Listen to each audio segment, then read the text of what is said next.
So guys, fishing tayo dito. Gamitin natin yung bagong remote.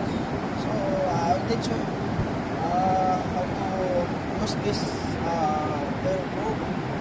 And the first thing to do is short press and then long press. And then the drone turn on. Just only the lights. Follow with the remote.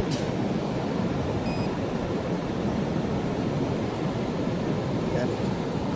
So in just 1 minute or less than a minute will be connected to the drone.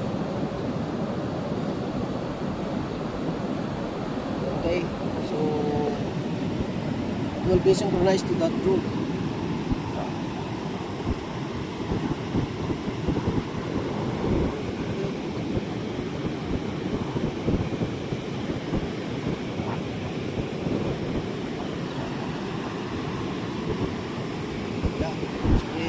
Start up.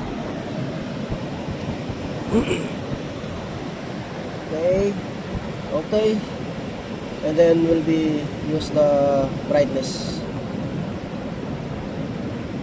Yeah, like that. That's it, and then connect to the device.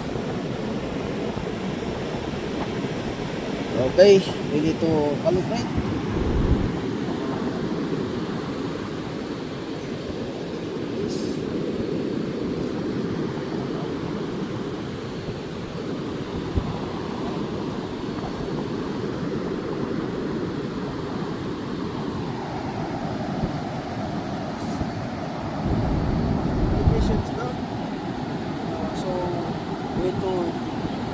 Ready to fly.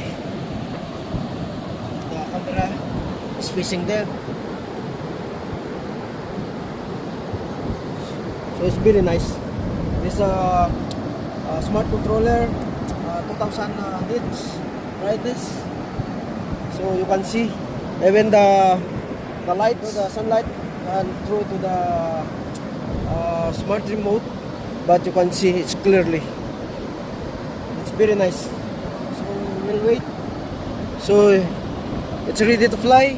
So we will use that thing. So I'm gonna, because I just get this smart controller. So we need to practice this if it's working properly or not. So let's try to fly the drone.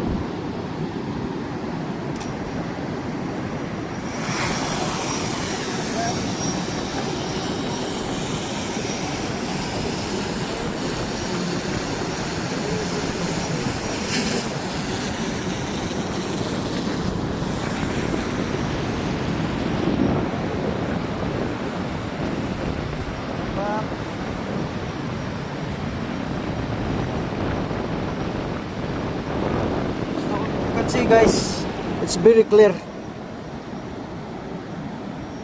So we try to return the drone. Oh, why it shut off? So the drone, even the remote is turned off. The drone will be shut off.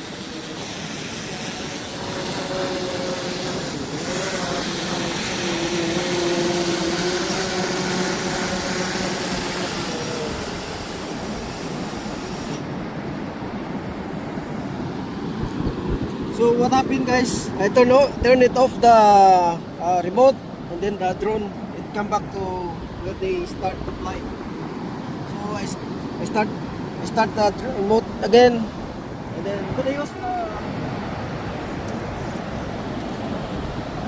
two sinker, 4-ounce sinker. The two sinker is 8 ounce, and we have a 4 bait. This one. Yeah.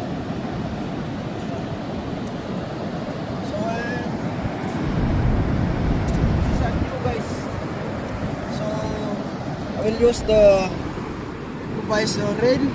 So I make my own.